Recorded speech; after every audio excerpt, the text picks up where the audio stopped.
Assalamualaikum warahmatullahi wabarakatuh. Perkenalkan, nama saya Vita Rizka Ramadhani dari kelompok 12. Di sini saya akan menjelaskan tentang dam dan jenisnya, mikat dan macamnya.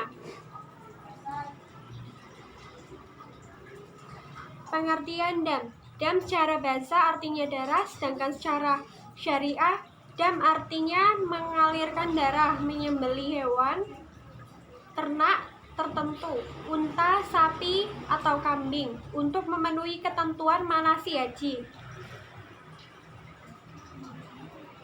Selain itu, dam juga sebagai sanksi atau denda yang harus dibayar karena beberapa sebab, seperti meninggalkan sesuatu yang diperintahkan, melakukan hal-hal yang karena lagi sakit keras atau adanya peperangan sehingga tidak bisa melanjutkan ritual haji atau umroh.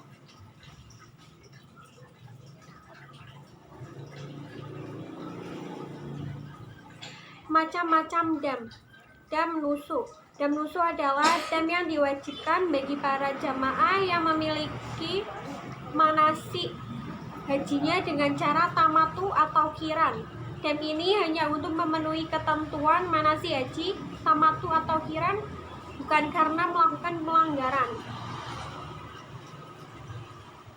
2. Dam isaah. Dam isaah adalah yang diwajibkan untuk para jamaah yang tidak mengerjakan atau meninggalkan perkara-perkara wajib dan wajib umroh. Yang ketiga, dam kafarat. Dam kafarat adalah dam yang diwajibkan bagi para jamaah haji atau umroh yang mengerjakan sesuatu yang diharamkan selama dalam masa ihram.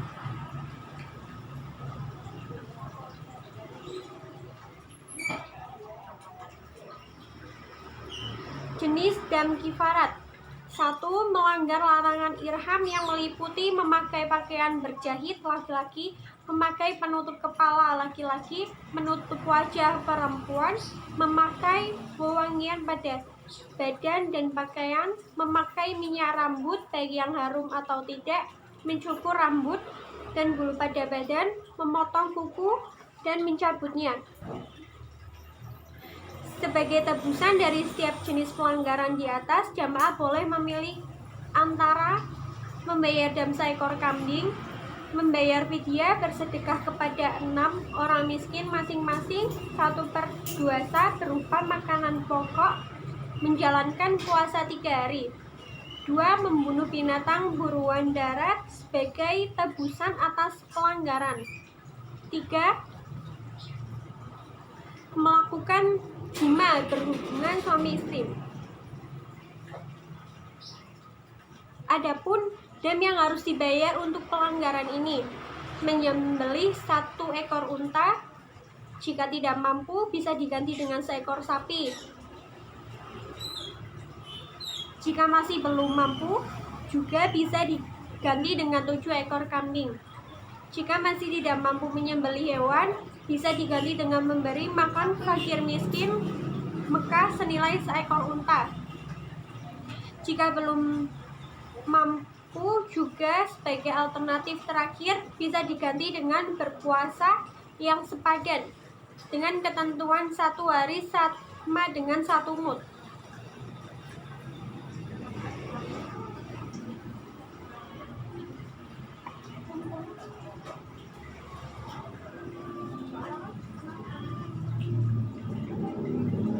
Pengertian mikat.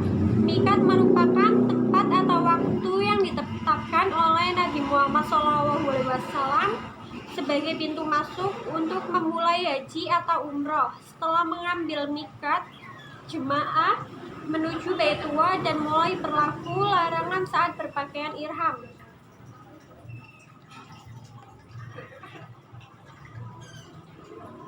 Macam-macam mikat. Mikat zamani. Mikat zamani adalah batas waktu melaksanakan haji yang dimulai sejak tanggal 1 Syawal hingga terbit fajar pada tanggal 10 Dzulhijjah. Mikat zamani merupakan ketentuan waktu untuk melaksanakan ibadah haji. Sementara untuk umroh, mikat zamani berlaku sepanjang tahun. miqat makani. Miqat makani merupakan batas tempat untuk memulai ihram, haji atau umroh. Pengertian lainnya bisa juga berarti ketentuan tempat di mana seorang jemaah harus memulai niat haji atau umroh. Terima kasih telah mendengarkan presentasi dari saya. Mohon maaf jika ada kesalahan kata atau tidak jelas. Sekian dari saya. Wassalamualaikum warahmatullahi wabarakatuh.